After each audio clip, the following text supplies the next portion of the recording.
Thanks, Kelly, and welcome back to Live in the Hall. I am Amy, and this is the Georgia Municipal Association Annual Convention. And with me is John Pinkerton, owner of the Blue Moon Brew Pub and Brewery or Brew House? Moon River Brewing Company. Brewing Company. I don't know why I want to keep changing your title. It's horrible. But you've been brewing now. We're talking off air about 17 years. 17 years, April 10th, 1999. And which is kind of, to me, a little bit amazing because I feel like this is something that just happened like in the last 5-6 years. But no, you've been at it for a while.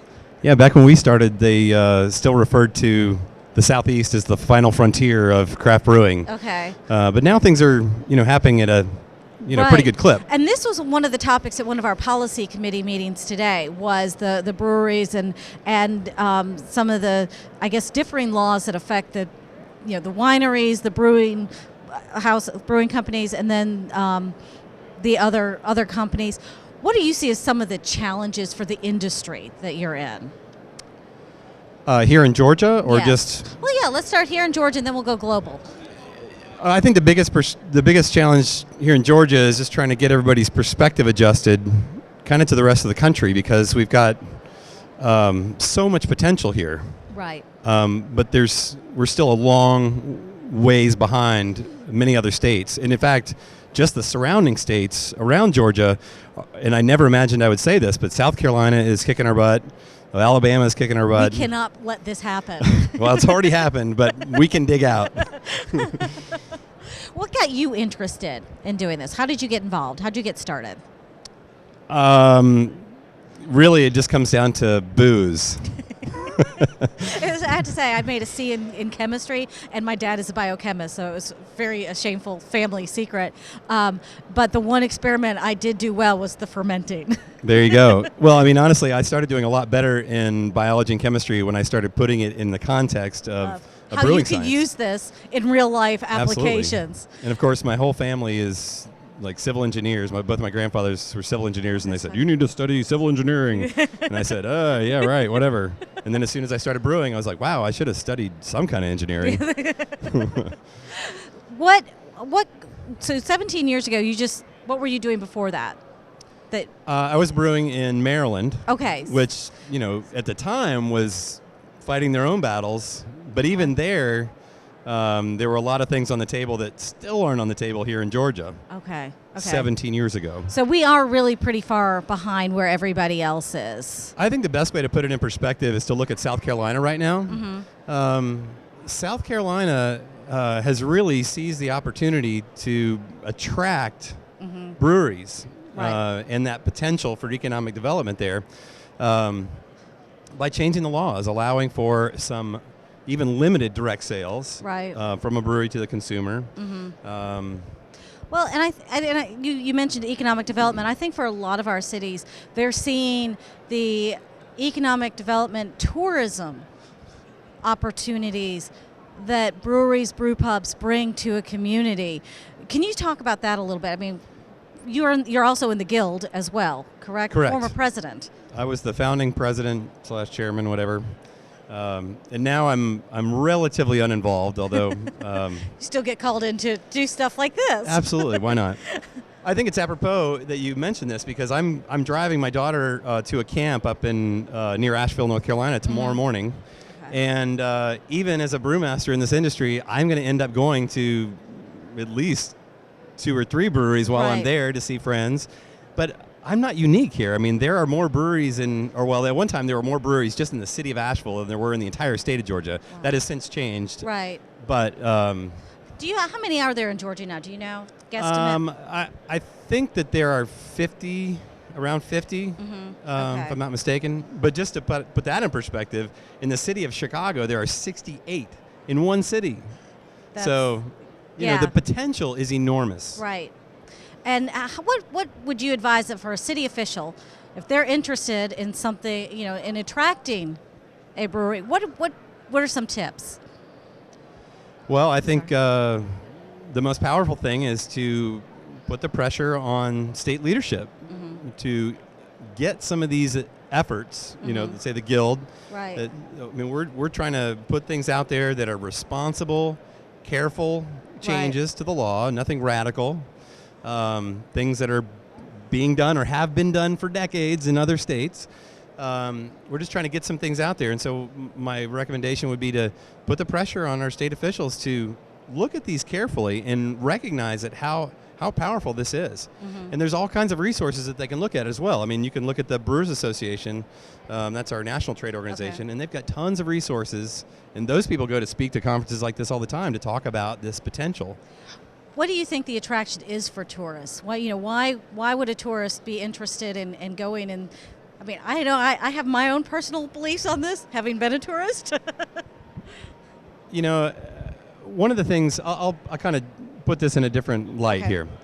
What we sell as a brew pub, what Moon River sells, and what a lot of breweries sell is an opportunity to kind of slow down, take your time, you know, enjoy it's an experience. It's an experience, but, you know, not that we're pushing booze, I mean, we are in a sense, but you know, there's something about relaxing and having a beer with family or friends or what have you. There's a certain context to that really just works. And so you go to see a brewery that's a manufacturing environment, it's kind of a spectacular, you know, visual display of machinery and engineering and fun, you know. So that's, I think, I don't know, maybe it's not for everybody, but that's what drew me into the brewing industry from the beginning. I mean, I said booze, but really it was from the moment that I first walked into a brewery and saw all that stainless steel and the pipes and the tanks.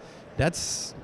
And this has been my observation in visiting. I just mentioned I was over in Birmingham recently, and there's 3 or 4 that are like in close proximity, and it's just an amazing experience. You can see the whole operations. So it's like, oh, like you say, it's a stainless steel, and that's really cool. And then picnic tables sitting around, you know, sitting out there, and people sitting around, and food trucks pull up, and it's just very relaxed, and there's games and that type of stuff that people can play. There's a great sense of camaraderie, I think, too. And I was going to say community. Yes, and it's not about the alcohol so much as it is seeing people in this park-like event. I mean, I think community is a very important part of this. Breweries are part of that community, and people come together to gather. I think that's one piece of it. I think another piece of it is that, you know, it's kind of a sign of the times, really.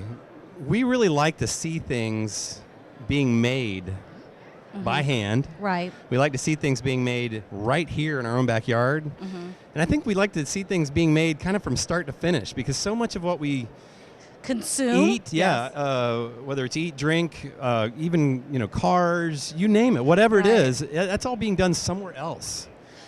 And it's almost a mystery. And so when you go to a brewery, a lot of times when you go to a brewery for a tour, you're watching the bottles whiz by, and you're seeing some guy in the back, you know, with connecting hoses, and you get the whole sight and smell and sound and do you think the whole experience.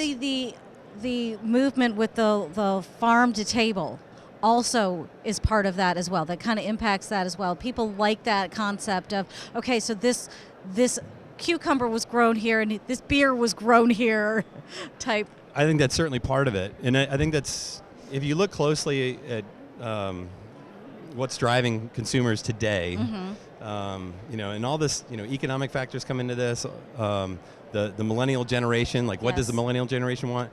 You always come back to these things like local, affordable luxuries. Like, I can't afford to buy a boat this year, but I can go and get a really good cup of coffee, or I can go to my local brew pub or brewery and I could buy, well, not in Georgia, I can't buy, but at the brew pub you can buy actual retail, you know, a $5 or $6 beer. That's an affordable luxury, and I'm going to savor it. You know, it's going to be really, really good. Really cool, and of course, a lot of the places are doing tours, and people like to see how it all comes together and the science behind it. Like, oh, this goes with this, and this goes here. Absolutely. So, do you think that it's going to continue to grow? We're going to see this industry. Is Georgia going to catch up? Georgia will catch up. I think what we worry about as an organization, the Guild, that is that, you know, we might hit a peak and things will start to recede because there's just not the opportunities for some of these smaller operations. Okay. You know, still, even with all the things that we just mentioned about market, what's driving the market, we still have limitations, economic limitations. We can't take advantage of those economies of scale that, you know, the big manufacturers can. There's plenty of success stories out there, but the build it and they will come kind of days I think are long gone. I don't think you're going to see nearly as many huge craft breweries. The ones you can think of the kind of the icons of craft brewing now. Right. I don't think there's going to be that many of those anymore. And I think there's going to be lots more little ones. And if we don't seize the opportunity to take care of these little operations, I think we're losing something. And losing some potential. For cities where these little operations are probably going to be in their downtowns. Those are, cities love their downtowns, and downtown economic development is huge. So Absolutely. It's an opportunity to maybe cultivate some of that business as well. You drive through the South, and there's just all these little small towns that have kind of, you can see that there was once something there, right. And now there's just kind of like a lot of empty storefronts. And I think that's an opportunity. You put a brew pub or a small brewing operation in something like that, and I think, and there's plenty of examples of this. I mean, at this point, there are over 4,000 breweries across the country. Okay, you can probably look at the vast majority of those and see this very same success story playing out again and again and again. And in fact, the guy that actually helped us start Moon River Brewing Company, he was one of the great champions of this whole idea of going into a historic building. There's this guy named John Hickenlooper. Do you know that name? I don't know that name. Well, he's the guy that introduced me and my business partner, Gene Bico. And at the time, he had this funky little brewery in lower downtown Denver. And at that time, lower downtown was kind of sketchy. I mean, it wasn't like, it's all posh now. But there really wasn't anything down there except for his brew pub. Well, the Wind Coop has gone on to become a great big, a landmark there. And things have grown up around it. In fact, now they have a ballpark right there just down the street. And, lower downtown is thriving. As it turns out, John Hickenlooper eventually became the mayor of Denver, and we all thought that was hilarious. Like, wow, a brewer is now the mayor of Denver. And then a little bit later, it turns out that he became the governor of Colorado. I guess I probably should know that name then, huh? Well, my focus is so hyper local. It's all Georgia or nothing. No.